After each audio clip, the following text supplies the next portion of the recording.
gitken iline iline ve yalnızım kalır bollum aynam hey.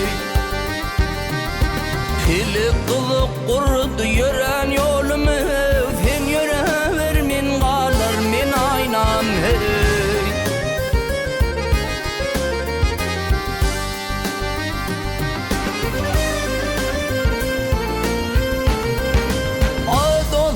Ağlap düşman köngli bedelli ayrılık derdinin bağrım edilli Gürey kecik balım şumu yazılı arman bilen kalır bollum aynam hey.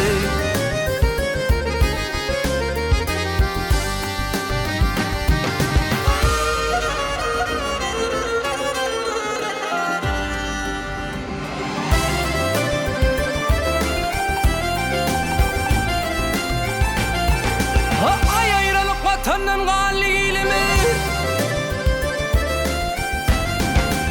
Ay ayrılık vatanın galilimi ilimi ikimizin ayrı düştü yolumuz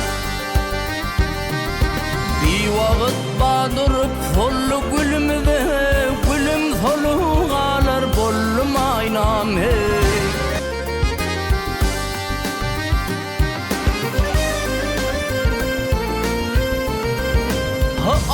Aşıktı hüddiyer ahirki günüm Başım yerden almaz lerdanır tenim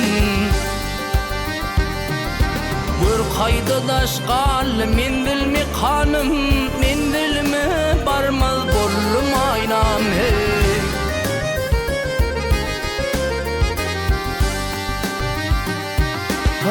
Mendilme barmaz bollum aynam hey. Sen yörever min kalır min aynam hey.